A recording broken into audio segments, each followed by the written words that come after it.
Sarah Palin told me that she didn't think her decision to leave the office of the governorship would be such a darn big deal, but she can understand that people are still a little confused about why she made that decision, so she took us out fishing to try to explain her point of view. It was all a bit surreal. Alaska's feisty governor in a white t-shirt and overall waders in what may end up being her last photo op in office.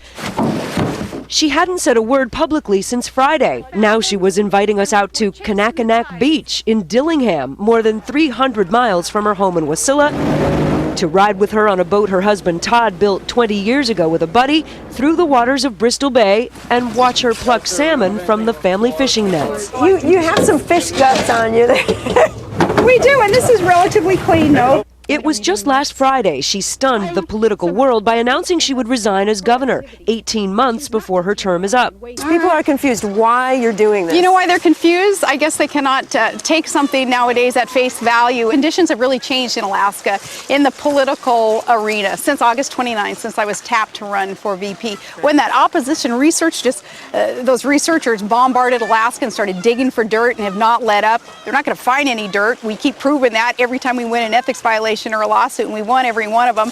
But it has been costing our state millions of dollars. It's cost Todd and me. You know, the adversaries would love to see us put on a path of personal bankruptcy, so we couldn't afford to run. Why not just stick with it? I mean, a lot of governors politics as usual. I mean, a lot of governors face hardship. They do. You don't just embrace the status quo of politics as usual, going, you know, I'm going to just muster through a lame duck session. Sure, we won't get anything done, but kind of milk it. This is what most politicians do, I guarantee you. I don't need a title to be the one to usher in what it is that needs to be done in our state and in our country. Are you running for president in 2012? Don't know what the future holds. I'm not going to shut any door that who knows what door is open. Can't predict what the next fish run's going to look like down on the Nishigak, so I certainly can't predict what's going to happen in a couple of years. Salmon fishing is a family affair for the Palins. Piper was on hand to help, and little Trig, who Palin told me is just getting ready to walk, stayed back on shore. Palin says the family hasn't discussed moving away from Alaska,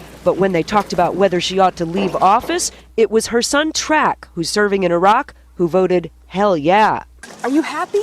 I'm extremely happy. I know this is the right thing for Alaska. Is it possible, Governor, that this could be the end of your political career? I said before I stood in front of the mic the other day, you know, politically speaking, if I die, I die.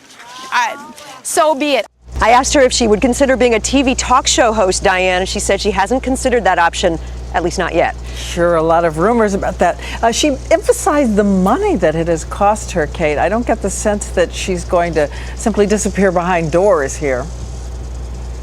No, she's not. She looked very much, Diane, like a woman who still wants to continue in politics. I asked if she's going to slow down, and both Todd and she said not likely. She will continue at her normal pace, and that debt is a burden for them, $500,000. That's astonishing. Okay, Kate, thanks so much.